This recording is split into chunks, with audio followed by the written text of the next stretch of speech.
Hi everyone, thank you so much for joining me today. I am very excited to talk about transitioning off of birth control. I have done a video on the effects of birth control, I have done a video on healthy hormones, and now I am here to share a little bit about my story and how to help you or your loved ones transition off of birth control successfully without a lot of the negative side effects. So, like many of you, I was put on birth control at a young age. I was 16, experiencing a lot of unpleasant symptoms like acne, like heavy, painful periods, and it turned out I had PCOS. So rather than trying to get to the bottom of these symptoms and determine what exactly was going on inside my body, my doctor put me on the pill, which did relieve those symptoms. But what they didn't tell me was that the pill was going to have numerous side effects for my body and for my health over the next decade. So I am here to share with you guys some things that I have learned about transitioning off the pill, what it was doing to my body during that decade that I was on it, so that you guys can make an informed decision for yourself. So let's start by talking about what hormonal birth control is. It is a dose of synthetic hormones that are essentially shutting down ovulation. So it's shutting down your reproductive system. And that is a very important system in the body because those reproductive hormones are talking to the other hormones in our body, and not strengthening that relationship over the past decade can make it hard for your body to bounce back and learn how to produce those hormones on their own and regulate all of that on its own. So, it is crazy that the statistics show that about 60% of women on hormonal birth control are not taking it to avoid pregnancy, but rather they're taking it to avoid and suppress these uncomfortable symptoms. And this is important because this is not what the pill was designed for. It was designed to give us control over our reproductive health and freedom, which is amazing and awesome, but it's not being used for that purpose. It's being used to suppress these symptoms, and these symptoms are trying to tell us something. The acne, the cramps, the headaches, they're trying to communicate to us that there is an internal imbalance. And rather than figuring out what exactly that is, we are taking this pill or these other forms of synthetic hormones that is masking it. So there are a lot of side effects to this option. For me, I know that my sex drive was depleted. It was practically non-existent, which was incredibly frustrating for me and my partner. There was more than one, but and I would talk to my doctor and say, hey, listen, this is becoming a problem. What's going on? They would say, this is normal. We see this all the time. And okay, but that doesn't mean that it's right. That doesn't mean that it's healthy. That doesn't mean that it's the way it's supposed to be. I'm in my reproductive years. I should have a healthy sex drive. Yet I felt like I could go the rest of my life without having sex, which was very concerning. Not only that, but I was having gut issues, digestive troubles that I didn't realize were related to the pill, along with a whole host of other things. And these are very common for women on birth control. Other side effects are that the pill and these synthetic hormones deplete very important vitamins and nutrients in our body. B vitamins especially, which control everything from our memory to our mood and everything in between, even our appetite. So these vitamins and nutrients are depleted, which is causing internal imbalances. Also, selenium and zinc are depleted by the pill. And selenium and zinc are incredibly important for creating thyroid hormones. And so if you have been diagnosed with Hashimoto's or just hypothyroidism, then there's a chance that the pill was contributing to that. And your thyroid hormones are important for your metabolism. So if you've been struggling with extra weight, weight gain, if you are having, hair loss, if you are having just mood swings, and also your body temperature regulation has been off, you're feeling more cold intolerant, then that's a sign that something is going on with your thyroid gland. And if you have taken birth control in the past or are taking it now, that could be contributing or exacerbating that issue. So the pill is depleting these important nutrients, and it is also altering our liver function. Now, our liver is responsible for detoxing. So if our liver isn't working and functioning optimally, then we're not able to detox a lot of the crap that we're getting from our environment, from our food, from our products, which I talk about in my healthy hormone videos. Our liver's not able to efficiently get rid of that, and so it's building up and causing even more endocrine disruptions. So our liver function is altered, and what happens with that is that our liver also produces more sex hormone binding globulin, and that, like it sounds, is binding to our sex hormones and rendering them inactive, especially testosterone, thyroid hormone, cortisol, and estrogen. So even if our poor thyroid is able to pump out some thyroid hormones, we have these other elevated hormones that are binding to that and making it so that we are not able to utilize those and get all the positive effects of those important hormones. So that is really important to remember. And last thing I want to mention about the side effects of birth control. Okay, two more things. But one that's really important that I talk about all the time is leaky gut. So the pill is associated with leaky gut, which means that it is damaging the lining of our gut, our intestinal lining, and making it more permeable so that when we are consuming foods, then there's certain nutrients and vitamins that are supposed to seep through that lining to get into our bloodstream and to our brain and where it needs to go. But then there's particles like proteins that we don't want to get through that barrier. And when our gut becomes leaky, more and more things are getting through that barrier, and our immune system is attacking it, looking at them as foreign invaders. And eventually our immune system is jacked up so much that it starts to attack things like our thyroid hormones.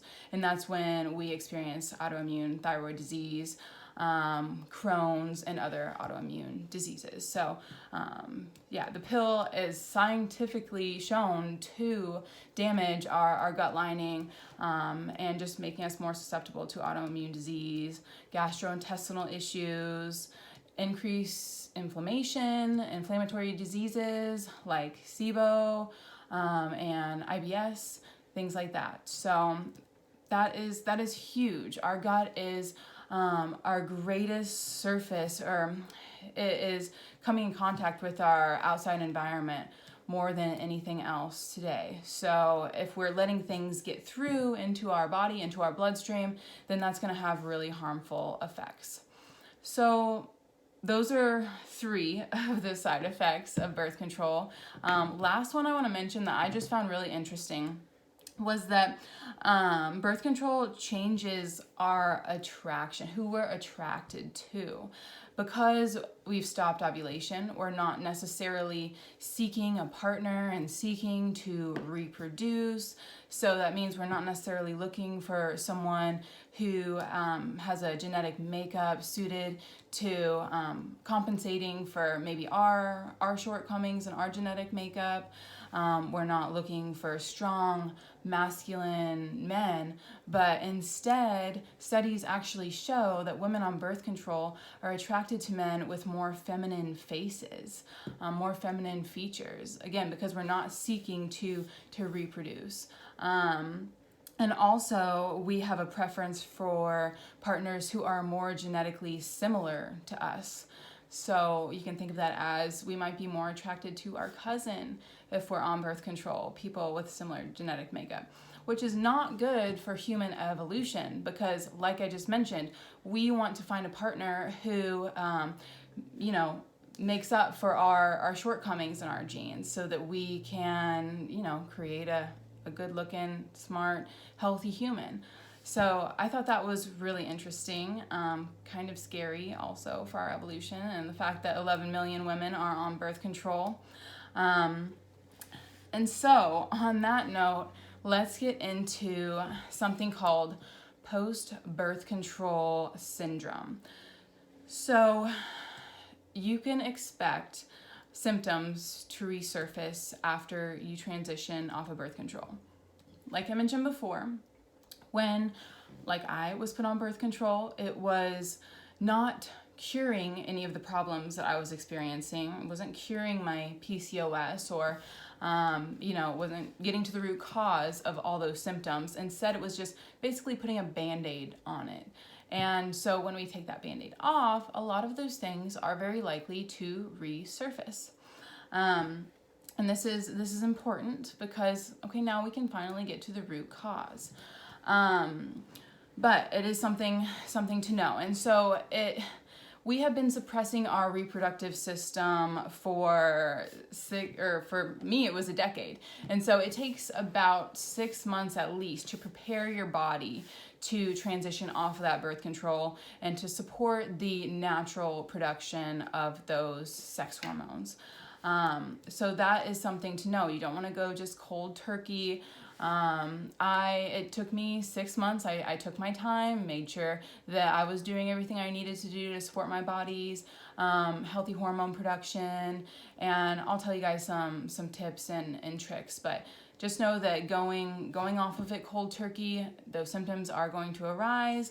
I do have friends and I know people who did that, and cystic acne, very painful, heavy periods came back to the point where it was interrupting their career and their relationship and their life so much that they got back on the pill. And if you make this important decision, I want to make sure that you are successful and don't have to experience these side effects. So common side effects of getting off of birth control are amenorrhea, so not getting your period back. Most women will get it back, which is good because if we don't have a period, that means that we cannot reproduce, that our body is not supporting an environment to create a baby. And unfortunately, about 30% of women, they do not see their period return after getting off of birth control, which is incredibly sad. And I'm sure it's something, I know my doctor did not communicate to me, and your doctors probably didn't communicate to you.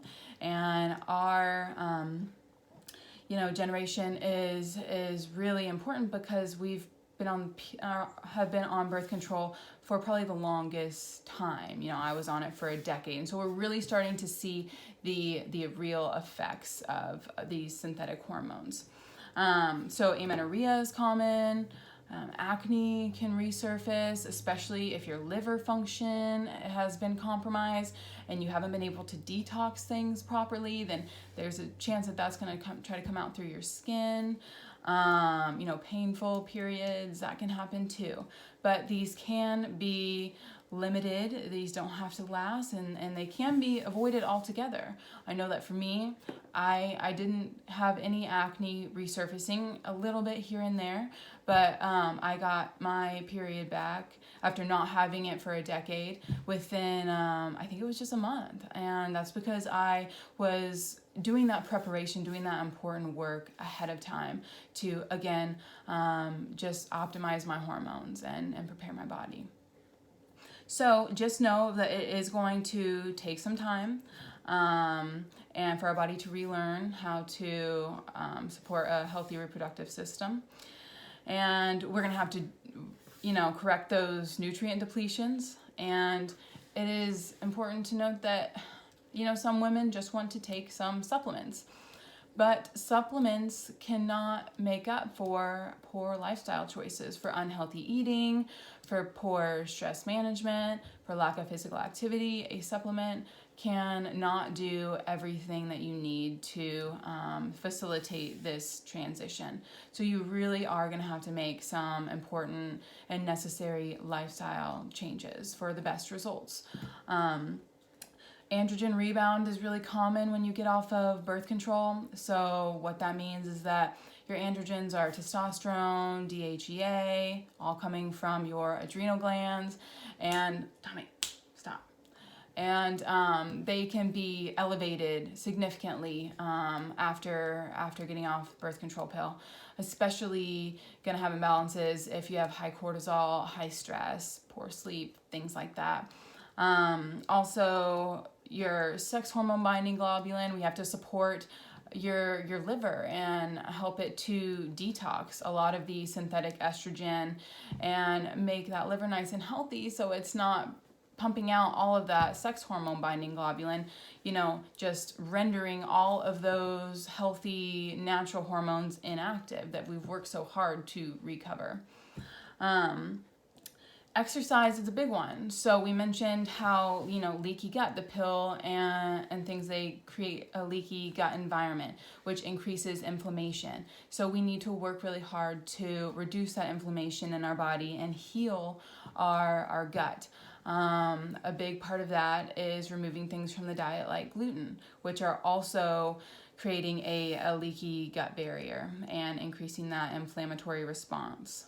Exercise is, I know you've heard it before, but it's really important for reducing inflammation in the body as well. Eating anti-inflammatory foods and drinks, so tart cherry juice, turmeric, incorporating things like that can really help to suppress that inflammation, reduce inflammation, and avoiding processed and refined foods for sure is a big one.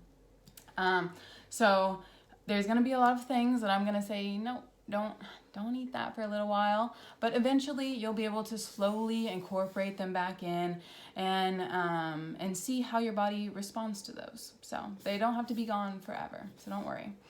Another big one, I said, supporting a healthy liver. This requires you to be eating really nutrient-dense foods. So foods that maybe you're not super familiar with now, like leafy greens, especially cruciferous vegetables, cabbage, broccoli, all of those things are really good for the liver, helping it to detox. There's different teas that can really help your liver to detox and other methods as well. There is a right way and a wrong way to detox. And so if you want more information on that, hopefully I'll be creating a video on that soon. And you can also sign up for a free call with me at the end of this, and we can kind of go over some of those details. So one of the last things I want to mention for supporting a healthy transition off of birth control is controlling your blood sugars. So I know when we talk about blood sugars, insulin, people automatically think, well, I'm not type 2 diabetic. I don't need to worry about that. I'm not diabetic. Well, PCOS is very common. That's polycystic ovarian syndrome. And that is really triggered by blood sugar imbalances. So when I was put on birth control when I was 16, I was having those blood sugar imbalances because I was eating like a normal teenager, going home after school, diving into the Doritos and whatever I could find in the pantry. And that was not supporting healthy blood sugars and insulin sensitivity. And so my blood sugars were kind of all over the place, and that really does affect your hormones. So watch my Healthy Hormones video where I talk about different ways to support healthy blood sugar control so that you're not having those spikes and dips in your blood sugars, which is really affecting insulin, which is also a hormone. So know that. And when it comes to blood sugar balance, just real quick, I'll mention again the leafy greens, seeds and nuts are really important. Cooking with healthy fats. Healthy fats are really gonna help to slow down that blood sugar spike, as well as fiber, again, from lots of vegetables. and fatty fishes, grass-fed beef, which has lots of choline, also really good for our liver. Those sort of things, just good quality foods, eating real foods. That is really what is going to help you throughout this process the most. Now, when I say real foods, I don't mean potato chips. Potato is a real food, but that has been processed and refined, and it is not in its natural form. So try to eat things in their natural form. And lastly is alternatives. So I'm sure that you're wondering, well, what the hell am I going to take if I'm not on birth control? You know, I have a partner and, I'm not ready for a baby. I get it. I have been doing what is called fertility awareness method, and the acronym is FAM, which I find really funny. But most people kind of roll their eyes at this method, but it's very effective. So us women, we are only fertile 6 days out of the month. 6 days. And despite what they told you in your sex ed class in high school, it is pretty hard to get pregnant, honestly, because only 6 days out of the month we are fertile and ovulating. And there's only that window of time when that can happen. And so what you can do, what I do, is I have an app. I use Kindara. And there's also an app called Daisy, and also iPhone. If you're an iPhone user, the Health app, you can track your periods and your symptoms, and it can give you a window of time in which you're very likely to be ovulating. So same with these apps, like the one I use has a Bluetooth thermometer. Every morning, almost every morning, I will take my temperature in my mouth, and it will chart my temperature on a graph. And when that temperature spikes on this graph, it will let me know that I am ovulating during this time, and probably better use an alternative form, condom, something like that. Play it extra safe, or just avoid those 6 days. But the other methods, Daisy, that app with the thermometer, will flash green or red. Green means go. You know what that means. Red means, hey, be careful. Use an alternative form of birth control.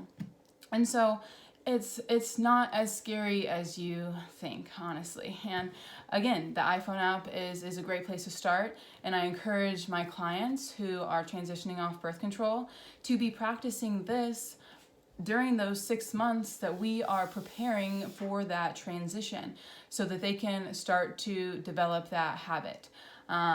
Because, I know for moms who have teenagers who might not be super responsible, have to still remind them to even brush their teeth. The idea of getting them to take their temperature before they roll out of bed every morning, 10 minutes before they're supposed to be at school, isn't super realistic. But again, it's just a habit, and like all habits, they take time to develop.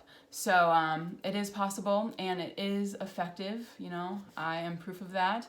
It's been 9 months, and there have been no scares, and I'm confident that you guys will have success as well. So that is my spiel about successfully transitioning off of birth control. Hi, Tommy. And I am very passionate about this. When I was put on birth control at 16 years old, I was not told about the risk of stroke and the risk of heart attack, probably because of my age. But also, I don't even think my doctor was aware of the fact that it would damage my gut, that it would compromise my liver function, that it could really affect my thyroid, the master hormone. I mean, I know so many women who have Hashimoto's and hypothyroidism today. So it's important that you are informed and aware for you and for your loved ones as well. And you can successfully transition off of birth control without all of those unpleasant side effects. I have done that. I have helped clients do that as well. And so you don't have to be scared. And I think it's totally worth it. I mean, I couldn't even look at a dress before, and the idea of sex it felt more like a chore. But now, like, I just feel more feminine and I feel more alive, and my hair is better, and my nail health, I mean, it is 100% worth it. And so I want you guys to take advantage of the free call that I offer. It's a 30-minute call where we can kind of go through some of your lifestyle habits and find areas where we can kind of tweak to help support this transition off of birth control and get you feeling your best and get your hormones good and healthy. Now, don't forget to subscribe to my YouTube channel so you guys don't miss any of my videos, and I hope that you have a wonderful day. Thank you so much.